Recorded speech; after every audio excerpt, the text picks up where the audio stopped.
자, 오늘 증거할 말씀입니다. 오바댜서 1장 17절에서 21절입니다. 오직 시온산에서 피할 자가 있으리니 그 산이 거룩할 것이요 야곱 족속은 자기 기업을 누릴 것이며 야곱 족속은 불이 될 것이요 요셉 족속은 불꽃이 될 것이며 에서 족속은 초계가 될 것이라.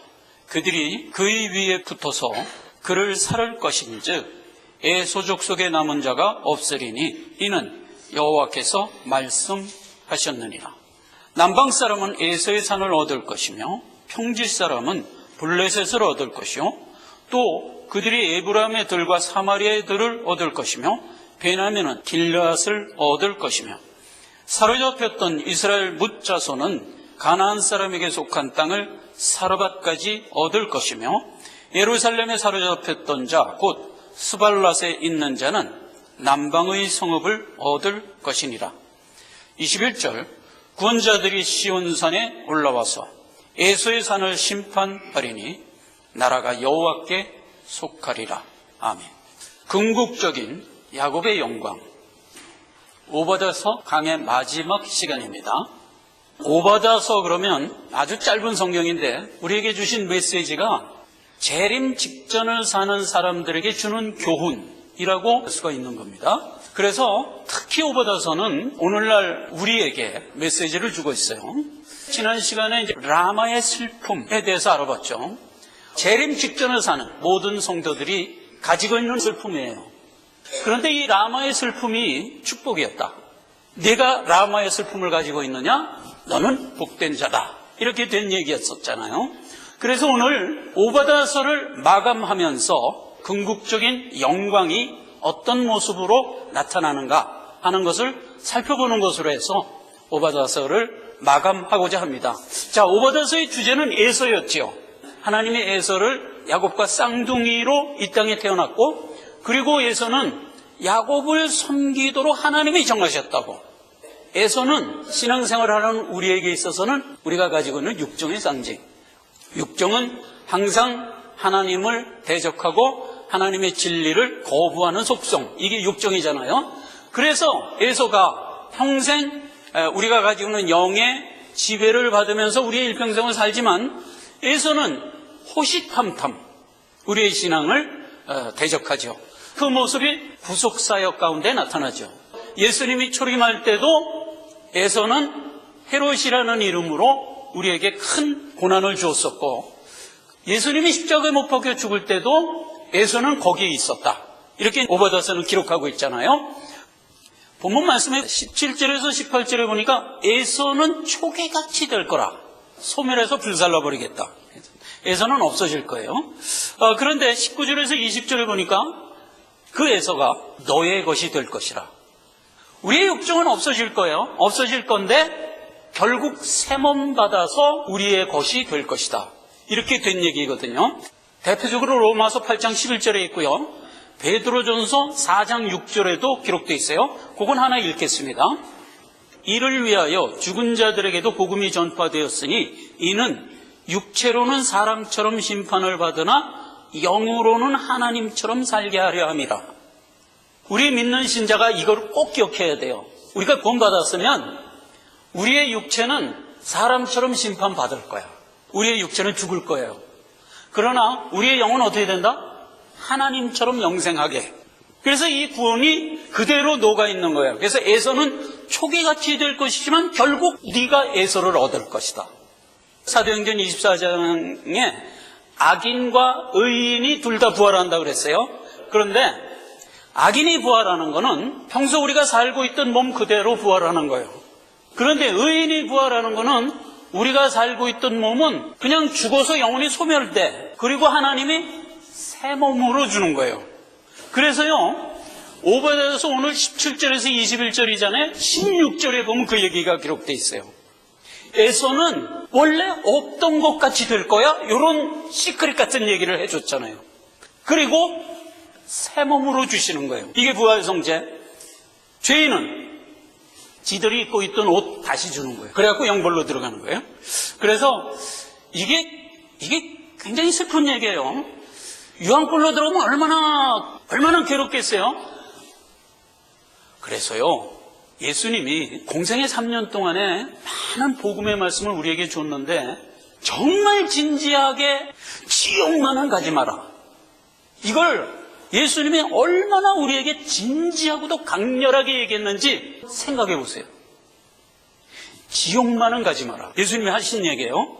만약 네 손이 범죄를 하냐? 찍어버리라. 네 발이 범죄하냐? 잘라버리라. 만약 네 눈이 범죄하냐? 뽑아버리라. 이렇게 해서라도 지옥은 가서는 안 되는 것이다. 거기는 구더기도 소금불에 튀듯하며 죽을래야 죽을 수 없는 곳, 이렇게 얘기했잖아요. 불신자가 재림 때 자기가 입고 있던 몸 다시 입고 영불로 들어간다는 얘기는 진멸의 그 극명함을 더할 나위 없이 표현한 거예요. 죽을래도 죽을 수 없는 것이 얼마나 큰 고통인지 여러분 혹 경험하셨어요? 정말 아픈 경험을 해보셨습니까? 여러분, 그런 경험을 해보신 분들은 알아요. 저는 한번 해봤어요. 청년 때 어느 한 부위가 아팠는데 너무 아파갖고요, 벽을 손톱으로 긁었는데 손톱이 2개가 빠졌어. 그때 제가 무슨 생각을 했냐면, 야, 이대로 죽었으면 좋겠다. 이 고통이 끝날 수만 있다면, 아, 나 차라리 죽고 싶다, 이랬다니까. 그래서 그때 제가 알았어요. 죽으려고 해도 죽을 수 없는 것, 그런데 지옥이 그런 곳이라니까. 그래서 예수님이 우리에게 얘기하는 거예요. 거기는 절대로 가서는 안 되는 곳. 그러면서 우리에게 구원하여 하나님 자녀 되게 했잖아요. 이것 하나만 갖고도 우리는 너무나 큰 복을 받은 거예요. 그렇죠? 그리고 이걸 아는 우리는 그걸 모르고 있는 자에게 증거해야지. 나사로가 그거 모르고 지옥 갔는데, 나사로가 아니지, 부자지. 부자가 제일 먼저 생각한 게 뭐죠? 나는 이미 틀렸지만 이걸 모르고 있는데 형제 자매들, 야, 쟤네들한테는 꼭 알려주고 싶다, 이랬잖아요. 그러니까 우리가 살았을 때 이걸 알고 알려줘야지. 그래서 저는 옛날에 우리 삼촌이 병 걸려서 이제 돌아가셨는데, 그때 그 병상에 가서 복음 증거하면서 이런 얘기를 했어요. 삼촌, 저는 삼촌한테 효도하는 게 좋은 옷 사다 드리고 좋은 음식 주는 게 효도인 줄 알았습니다. 그런데 이제 보니까 그게 효도가 아니고 삼촌 예수 믿고 구원받게 하는 게 효도인 줄 알았습니다. 만약 삼촌이 예수를 안 믿겠다 그러면 저는 다리를 부러뜨려서라도 믿게 할 겁니다. 이렇게 얘기했어요. 그랬더니 삼촌이 그 말에 강렬하게 임팩트를 받아갖고, 그 정도냐? 그럼 내가 믿어야겠는데? 그러고 믿고 돌아가셨어요. 정말 이대로 지옥 가면 안 된다는 것을 우리는 알잖아요. 그걸 아는 우리가 안 믿고 있는 저들 어떻게 그냥 이러고 바라볼 수 있나? 없어요. 그게 뭐 지나가는 사람이라면 뭐 어떡하겠어요. 그런데 그게 우리 가족 중에 일부라면 어떡할 거예요. 그래서 주의 재림의 내용을 우리가 들어가서 알면 알수록 어마어마한 사명감이 있는 것을 깨닫는 거예요. 19절 20절에 보면 에서의 산을 얻을 것이라는, 그래서 새 몸으로 우리는 얻을 거예요. 사르밧까지 간다 그랬어요. 사르밧 그러면 엘리야 선지자가 사르밧에 가서 과부에게 공개를 받았어. 근데 사르밧은 시돈 땅에 있는 땅이니까 이스라엘 입장에서는 이방이에요. 그런데 이방에 있는 사르밧에 사는 과부를 엘리야가 가서 구원했어요. 근데 이 얘기를 공생애를 처음 시작하면서 나사렛 동네에 가서 그 얘기를 했어요. 회당에 들어갔는데 전부 고향 사람이잖아요. 나사렛이니까 예루살렘에 가고 1년간 사역하고 이제 온 거거든. 그때 예수님이 이사야서 한 구절을 펴서 읽었어요. 이사야서 61장 1절 구절이었어요.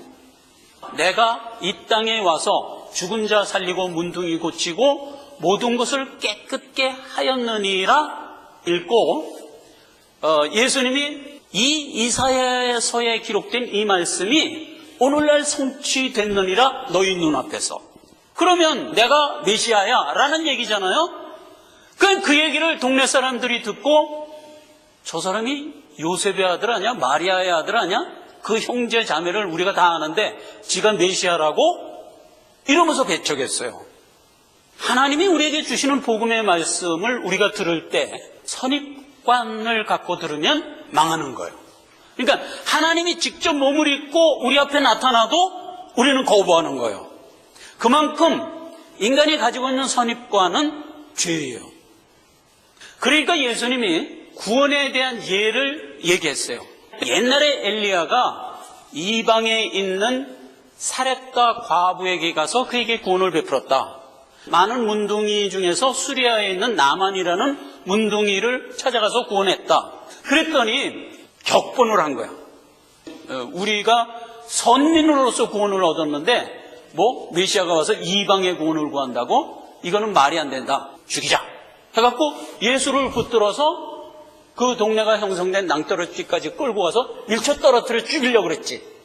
그래서 예수가 그때 피해서 나왔어요.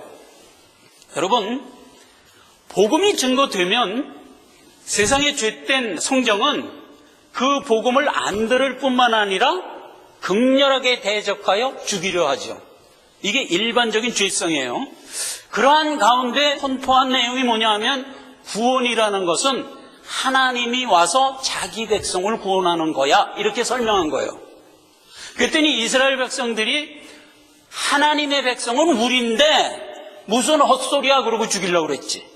그래서 여기서 사렙과 과부 그러면 하나님의 택한 자를 내가 구원한다 라는 예로 들은 이름이에요. 그래서 언제나 사렙과 과부 그러면 택한 자 이런 뜻이에요. 본문 20절에 사로잡혔던 이스라엘 뭇자손은 가나안 사람에게 속한 사르밧 땅을 얻으리라. 즉 뭐예요? 하나님이 택한 자를 하나님이 끝내 다 구원하리라 하는 그 얘기라고요. 그래서 21절의 결론이 구원자가 시온산에 올라와서 에서의 선을 심판하리니 나라가 여호와께 속하리라. 에서는 심판하고 나라는 여호와께 속해요. 성경에서 나라 그러면 뭐예요?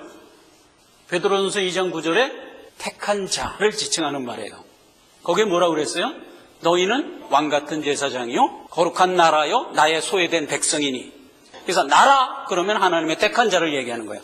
조금 위에 사르밧 그러면 그것도 하나님의 택한 자를 얘기하는 거예요. 결국 구원은 하나님의 자기 자녀를 구원하는 것.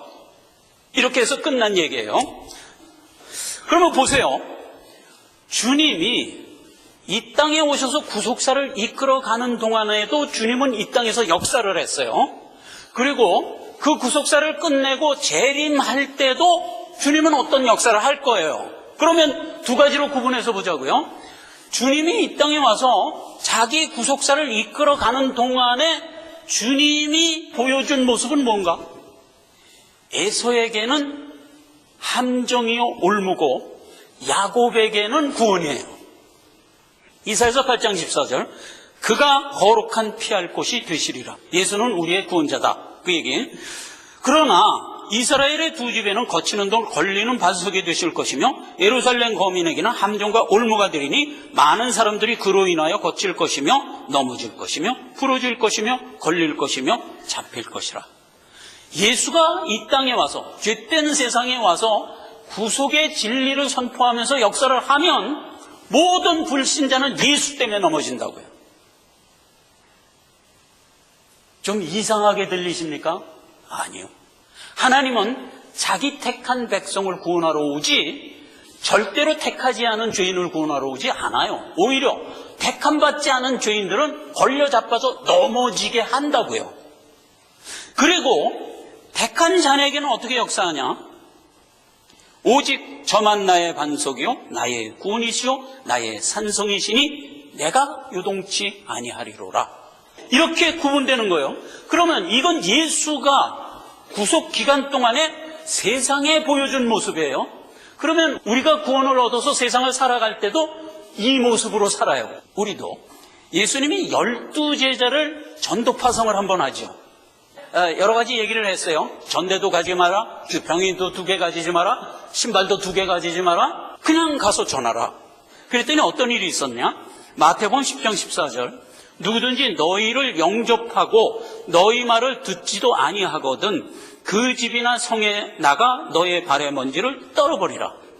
심판이 이르리니 너희를 영접지 않은 그들은 심판날에 소돔과 고모라보다 견디기 어려울 것이다. 이렇게 얘기했거든. 나가서 막 복음을 증거했어. 그랬더니 어떤 사람은 영접을 했어. 근데 어떤 사람은 영접지 않았어. 만약 누구든지 영접을 안 하거든 그냥 신발을 먼저 털고 돌아서라. 그건 하나님이 나중에 심판하여 멸절할 것들이다. 이렇게 얘기한 셈이고, 영접을 하거든 거기 가서 유하라. 그래서 12제자가 나가서 믿음을 갖고 신행을 하면 언제나 이렇게 둘로 갈리는 거예요. 안 믿으면 심판날의 소돔과 고모라보다 견디기 힘들다니까. 그걸 나의 신행의 행보로 우리는 세상 살면서도 계속 구분하면서 살았다고요. 아무것도 아닌 것 같지만 이렇게 갈리는 얘기였다고요. 나중에 70인 전도파송 때도 똑같았어요. 그때도 너희를 만약 영접지 아니하거든 나중에 심판이 있으리니 견디기 힘들리라. 영접하거든 그가 복을 받으리라. 여기서 70인 12제자 하면은 주로 누구 얘기하냐면은 하나님의 종 얘기하는 거예요. 장로, 목사, 전도사 이런 사람들의 행보를 얘기하는 거예요. 그런데 예수님이 부활 승천할 때 감람산에서 500여 형제 모아놓고 마지막 부탁을 할 때 그때는 모든 사람들에게 얘기했거든요. 그게 일컬어 제자. 여러분 다 주의 제자들이에요. 그래서 우리에게 분부할 때도 동일한 분부를 했어요. 너희가 세상에 나가서 죄를 사하면 죄가 사할 것이요 죄를 그대로 두면 죄가 그대로 있으리라. 너희는 세상의 증인이니 그렇게 살아라. 그렇게 분부하고 올라가셨어요. 이렇게 오해하면 안 돼요. 죄사함 받으라.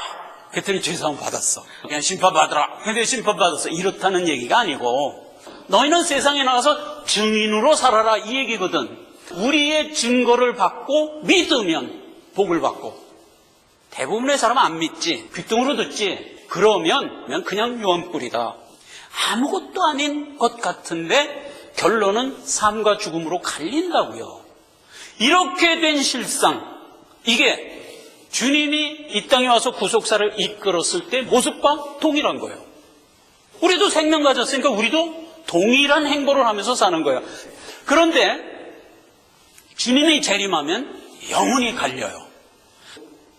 다니엘서 7장 10절에 보면 불이 강같이 흘러 그 앞에 나오며 그에게 수종되는 자는 천천히 그 앞에 시위한 자는 만만이며 심판을 베푸는데 책들이 펴졌더라.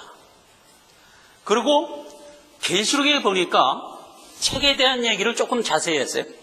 계시록 20장 12절 내가 보니 죽은 자들이 물 온데에서 하고 보좌 앞에 섰는데 책들이 펴있고 또 다른 책이 펴졌으니 곧 생명책이라 죽은 자들이 자기 행위를 따라 책들에 기록된 대로 심판을 받더라. 자, 이 얘기는 굉장히 우리가 잘 읽어야 돼요. 봐요. 심판대 앞에 책들이 펴져 있어. 뭐가 기록됐을까? 죽은 자들이 살았을 때 행한 행위가 기록돼 있어요. 그런데 그 얘기를 쭉 하면서 책들하고 또 다른 책이 있는데 그게 생명책이다. 이렇게 된 얘기예요. 그러니까 이 구조를 읽을 때 이렇게 읽어야 돼요. 계시록 20장 12절 여러분 주보를 다 보세요. 교회 소식 위에 있어요. 자, 이 계시록 20장 12절은 굉장히 중요하니까 여러분 다 보세요. 내가 보니 죽은 자들이 물 온 데서 하고 그 보좌 앞에 섰는데 책들이 펴져 있고, 그리고 가로를 쳐놨죠. 제가 가로를 건너뛰어서 읽어야 돼요. 다시 읽어요. 내가 보니 죽은 자들이 물 온 데서 하고 그 보좌 앞에 섰는데 책들이 펴 있고 죽은 자들이 자기 행위를 따라 책들에 기록된 대로 심판을 받으니 누구든지 생명책에 기록되지 못한 자는 불못에 던지우리라. 이렇게 읽어야 돼요. 그러면 다른 책이 펴졌으니 곧 생명책이라 라는 거는 괄호 안에 묶어서 넣어준 삽입 구절이에요. 그런데 이거를 모르고 그냥 읽으면 이렇게 돼요. 다른 책이 펴졌으니 곧 생명책이라 죽은 자들이 자기 행위를 따라 책들에 기록된 대로 심판을 받으니 누구든지 생명책에 기록되지 못하면 불못이라. 이렇게 읽어버리면 생명책에는 불신자들이 살아간 삶의 행위가 기록된 책인가 보다 이렇게 읽게 된다고. 아니에요. 다니엘서 뭐라고 그랬어요? 심판을 베푸는데 뭘 갖고 한다고요? 책들을 갖고 한다고 그랬어요. 계시록에서도 마찬가지예요. 심판을 베푸는데 책들을 갖고 하는 거예요. 근데 그 책들하고 또 다른 책이 있으니 그게 생명책이라니까. 그럼 자 보세요. 책들에 포함이 돼요, 안 돼요? 생명책이. 안 돼요. 이건 별도의 다른 책이에요.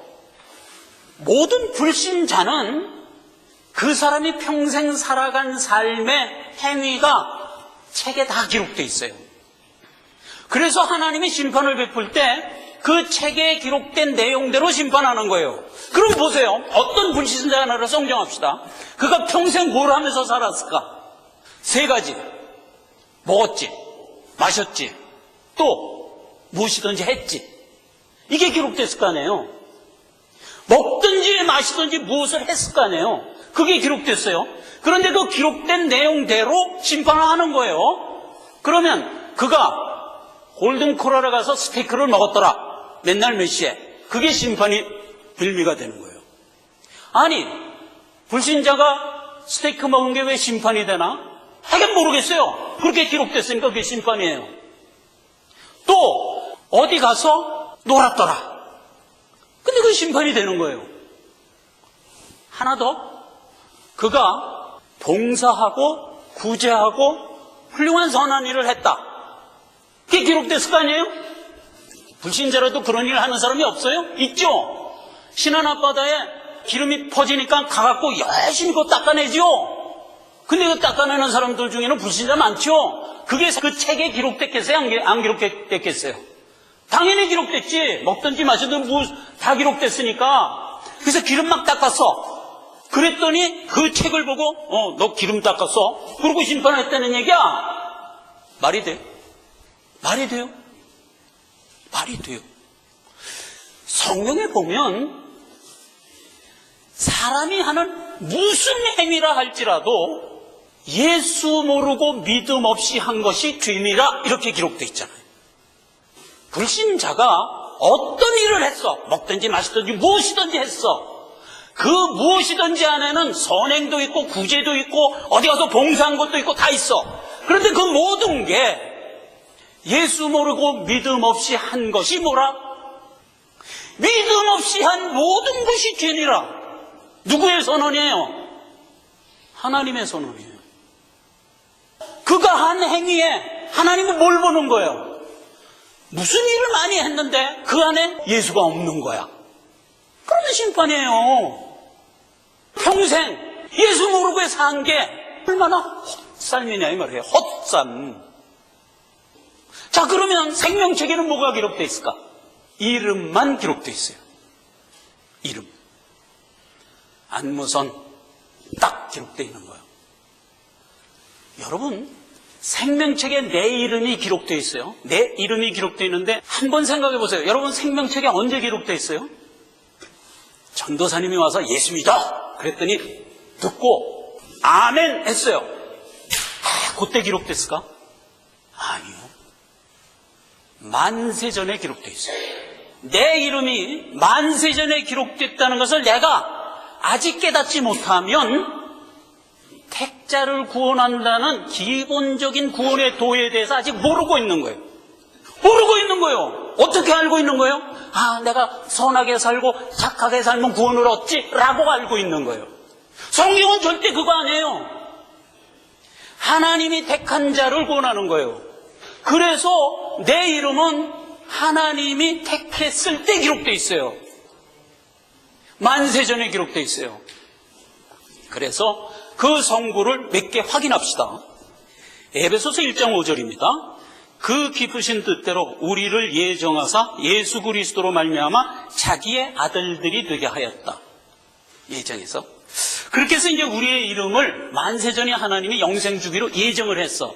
그랬는데 그 예정대로 우리에게 생명을 주는 일을 무슨 방법으로 하셨나 하나님이? 예정을 그렇게 해놓고 막상 우리에게 생명을 주는 거를 무슨 방법으로 했나? 예수가 십자가에 못 박혀 죽는 방법으로 했어요. 내가 아직 경건치 않을 때, 내가 아직 원수 되었을 때, 내가 아직 죄인 되었을 때 예수님이 그 일을 해버렸어요.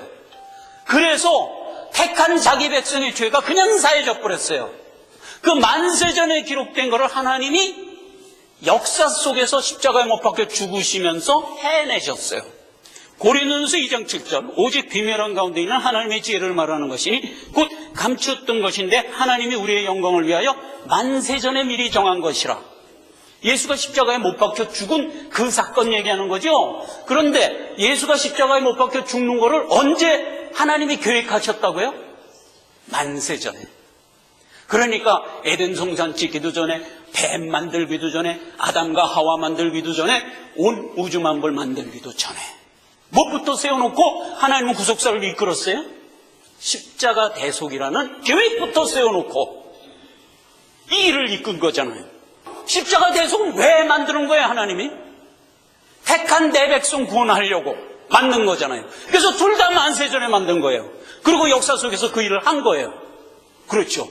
그래서 하나님이 십자가 대속을 베푸시고 그것을 복음에 담아서 세상에 막 던졌어. 그랬더니 세상에 있는 수많은 하나님의 택한 자들이 어떤 반응을 보였을까? 다 죄인으로 있죠 지금.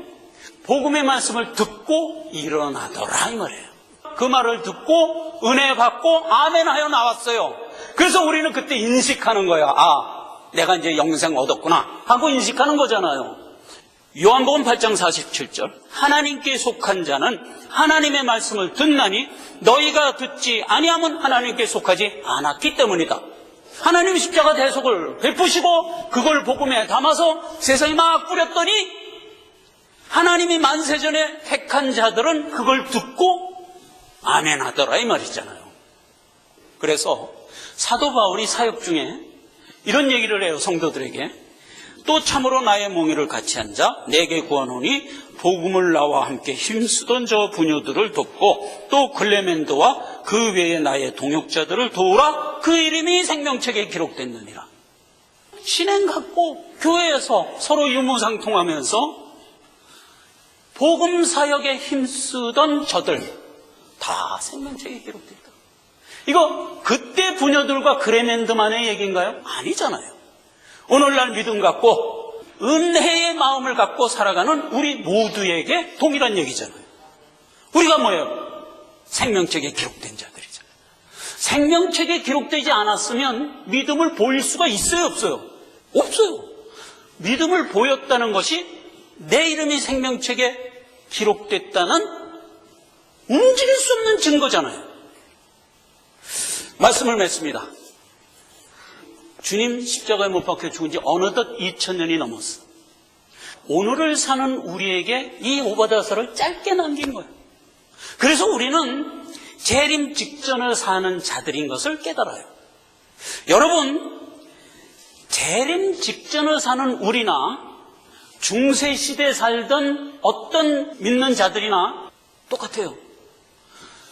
옛날 그 이전 중세시대 때나 예수 믿는 자들이 다시 오실 재림주를 소망하면서 신앙생활을 했어요. 그럼 재림 직전을 사는 오늘날 우리는 무엇 갖고 신앙생활을 하나? 야, 내일 모레 예수님이 재림한대. 그러니까 우리가 경성해야 돼. 이러면서 신앙생활을 하나? 사실은 안 그래요. 왜냐하면 하나님이 예수님이 언제 올 날짜를 가려뒀기 때문에 비록 내일 예수님이 와도 우리는 그거 몰라요. 모르고 예수님이 오신대라는 소망밖에 가질 수 없어요. 그런 점에서 중세를 사는 믿는 자들이나 오늘을 사는 우리나 똑같아요. 다시 오실 주님을 소망하면서 사는 것, 여기에 있어서는 똑같아요. 그런데 무엇이 틀린가? 재림 직전을 사는 사람들에게는 하나님이 특별히 창세 이후 가장 큰 고난 속에 직면하도록 만들었다고 그랬지? 그래요. 그래서 우리는 중세를 사는 신자들보다 훨씬 더 큰 환난에 직면하여 이때를 살고 있어요. 그게 좀 틀려. 근데 그 환난의 내용이 뭐라고 그랬죠? 환난의 내용? 인본사조라고요. 뭐 예수 믿으면 막 꼬집고 비틀고 이런 환난이 아니고, 환난의 내용은 우리가 살고 있는 세상 사조예요. 중세를 살고 있었을 때 세상 사조보다 지금 살고 있는 이때의 세상 사조가 훨씬 강해요. 왜냐하면 불과 100년 전서부터 하나님이 지식의 홍수를 허락해갖고 엄청난 지식을 이때 퍼부어줬거든. 그래서 이때를 사는 사람들은 뭐 아는 게 많어. 아는 게 많어. 무슨 빅뱅 이론이다, 진화론이다 해갖고 아는 게 무지무지하게 많어. 그 아는 것들이 다 뭐를 방해해요? 내가 갖고 있는 이 기본적인 신앙을 방해한다고요. 야, 우주에는 뭐 1000억 개가 넘는 별이 있다는데 지구와 똑같은 별이 한 서너 개는 더 있지 않겠어? 그게 상상을 해도 그런 생각이 안 들어요? 그럼 거기에 있는 사람들은 하나님이 어떻게 하셨을까? 그들은 구원했을까? 안 구원했을까? 혹시 그들이 선각자가 아닐까? 그들이 우리를 지구에 보내서 우리가 지금 사는 거 아닐까? 뭐 있다는 생각서부터 해갖고 어마어마한 지식의 홍수 속에 살고 있다고. 여러분, 그래서 우리는 신앙 지키기가 옛날 중세 때보다 훨씬 어려워요. 뭐 미혹거리가 굉장히 많아. 옛날에는 미혹거리가 딱 하나야. 야, 선악과 먹어. 선악과 먹으면 영생한대. 요거 하나 갖고 미혹했어. 근데 다 넘어갔지 그때도. 근데 지금은 미혹거리가 선악과 정도야? 무지무지하게 많다고. 지구의 나이가 6000년이야. 이건 성경 말이야. 그런데 세상 홍수는 뭐야? 지구의 나이 45억 년이 돼야 돼. 그러면 여러분, 지구의 나이가 6000년이라고 믿으세요? 믿어야 돼요. 왜? 성경 말씀이니까. 예수님도 그랬잖아요. 모세가 한 얘기 못 믿겠냐? 그러면 넌 불신자야. 이렇게 단언했잖아요. 이때를 사는 우리는 모세가 준 그 간단한 얘기 하나 믿는데도 어마어마한 미혹 속에서 살아야 돼요. 그래서 우리는 가장 큰 환난의 때를 살고 있어요. 이게 좀 틀려요. 만약 우리가 우리의 일생을 신앙으로 마감하여 천국을 가면 어떻게 될까? 우리는요, 천국에서 가장 큰 자가 돼 있을 거예요. 왜 그럴까? 같은 믿음을 갖고 사는데 우리보다 더 큰 미혹을 이기고 천국 온 사람은 우리밖에 없어요. 옛날 모세, 다윗, 무슨 사도 바울, 베드로 다 큰 믿음의 사도지만 그들은 우리가 겪은 이 엄청난 세상 사조라는 국면을 맞이하지 못한 채 그냥 믿음 지키며 구원 얻었어요. 우리는 이 엄청난 미혹거리를 뚫고 천국에 간 사람들이에요. 비교가 돼요? 우리가 가장 클 거예요. 이거는 나의 주장이기도 하지만 사실은 성경이 그걸 얘기하고 있어요. 주보 말씀 노트 마지막에 히브리서 40장이에요. 이는 하나님의 우리를 위하여 더 좋은 곳을 예비하였은즉 우리가 아니면 저희로 온전함을 이루지 못하게 하려 함이라. 여기서 이는 그랜드 이 히브리서 11장 40절 이전의 모든 얘기들이에요. 그 얘기가 뭔지 알아요? 환난, 엄청난 환난 얘기 쫙 했어. 그리고 이 환난을 겪고 천국에 온 자가 가장 온전한 자가 되게 하려고 하나님이 역사한 것이다. 이렇게 기록된 얘기라고요. 그래서 우리는 오바댜서를 통해서 마지막 때를 사는 자라는 이 각성을 하면서 우리에게 허락된 마지막 때를 더욱 순수한 신앙 갖고 마감하자. 이게 오바댜서가 우리에게 남기는 교훈이다 말이에요. 기도하겠습니다. 아버지 하나님, 은혜를 감사드립니다. 짧은 오바댜서를 통해서 마지막 때를 살아가고 있는 우리에게 강한 교훈을 남기셨습니다. 우리가 가장 복된 자요, 우리가 마침내 가장 크게 될 자인 것을 언급하고 있습니다. 우리가 이것을 알고 우리의 믿음을 더욱 순수하고 분명히 간직하여 이 때를 마칠 수 있게 하여 주시옵소서. 예수님의 이름으로 기도했습니다. 아멘.